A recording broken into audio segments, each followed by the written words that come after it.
ये कहानी है राजकुमार पुन्नू और एक धोबी की लड़की सस्सी की। भंभोर के राजा एक दिन सस्सी को एक दूसरे राजा के घर ले गए। उनका बागीचा बहुत ही खूबसूरत था। उन्हें लगा सस्सी को इसमें दिलचस्पी होगी। सस्सी जब बागीचे में घूम रही थी तो उसने एक बहुत ही खूबसूरत नौजवान की पेंटिंग देखी और सस्सी के दिल में प्यार पनप गया। वो पेंटिंग पुन्नू की थी।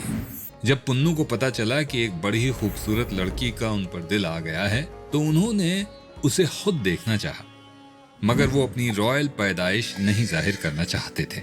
इसलिए वो एक मर्चेंट के भेष में भंभोर पहुंचे।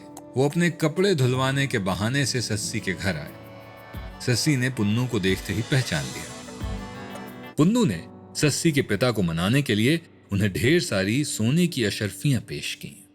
सस्सी के पिता जानते थे कि उनकी बेटी भी सिर्फ पुन्नू के साथ ही खुश रहेगी, तो उन्होंने बेमन से ही सही अशर्फियां स्वीकार कर ली।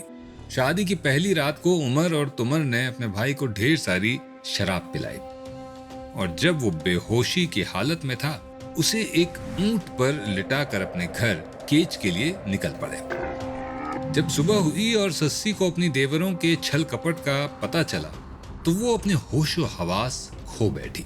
सस्सी नंगे पैर ही केच की तरफ भाग पड़ी। पुन्नू का नाम पुकारते हुए वो भागती रही जब तक उसके होंठ नहीं सूख गए और उसके पैरों में छाले नहीं पड़ गए। तब उसे एक गडेरिया का झोपड़ा नजर आया। गडेरिया ने सस्सी को पानी दिया, मगर उसकी सुंदरता देखकर गडेरिया के मन में खोट आ गया और वो उसके साथ जबरदस्ती करने लगा।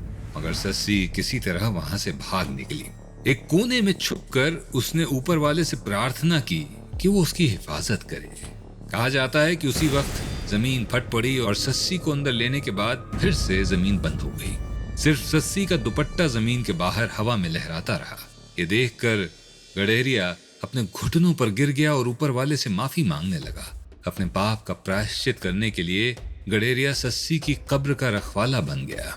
पुन्नू को जब होश आया तो वो भी सस्सी से मिलने भंभोर की तरफ भागा। रास्ते में उसे सस्सी का दुपट्टा नजर आया। पूछने पर गडेरिया ने उसे पूरी कहानी बताई।